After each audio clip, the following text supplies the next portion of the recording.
Hey guys, it's Mr. Cook. Today we're going to be reading the second Ben Fox book that we have on our YouTube channel. It's called Harriet, You'll Drive Me Wild. Now this book I think is really going to resonate with the parents that we have at home, which I want to take a second to thank all of you for helping us out with this. But illustrated by Marla, Frazee. Harriet, You'll Drive Me Wild.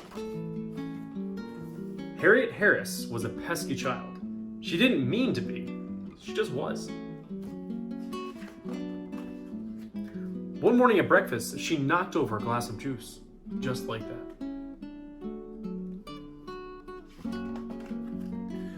Her mother didn't like to yell, so instead she said, "Harriet, my darling child." "Oh, I'm sorry," said Harriet, and she was. At snack time, she dribbled jam all over her jeans, just like that.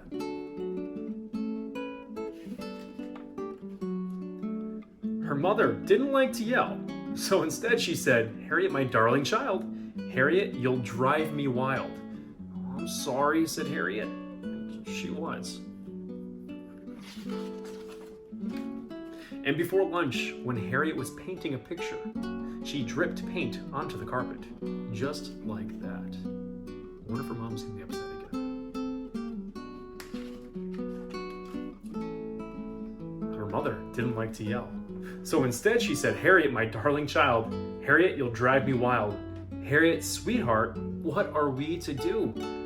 "I'm sorry," said Harriet, and she was. At lunch, Harriet slid off her chair, and the tablecloth came with her, just like that.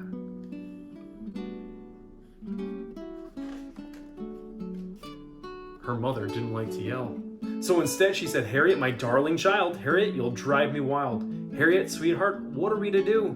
Harriet Harris, I'm talking to you." "I'm sorry," said Harriet, and she was. It seems like Mom's getting a little more upset now, though.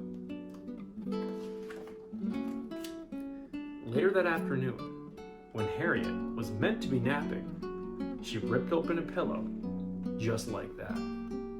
It doesn't look like she was the one that ripped open the pillow, though. 1,000 feathers flew in every direction. And there was a terrible silence. I want to make a connection to this part of the book real quick. So for me, my mom knew when I was in trouble as a kid, only because when she didn't hear me playing and she heard a weird silence in the house, she knew I was up to something what I shouldn't have been doing. Then, Harriet's mother yelled and began to yell and yelled and yelled and yelled. "I'm sorry," Harriet cried. "I'm really, really sorry." Her mother took a deep breath. "I know you are," she said, hugging Harriet tight. "I'm sorry too. I shouldn't have yelled, and I wish I hadn't, but sometimes it happens. Just like that." "Big mess," said Harriet. "A very big mess," said her mother, and she started to laugh. And they laughed and laughed and went on laughing as they picked up the feathers together. So, what I want you guys to do today is please go and tell somebody what your favorite part of the book is, because we're going to be comparing all these Ben Fox books. Also, if you didn't like the book, since we're doing a book review, you can also tell someone what you didn't like about it. So, until next time, boys and girls, great to see you guys.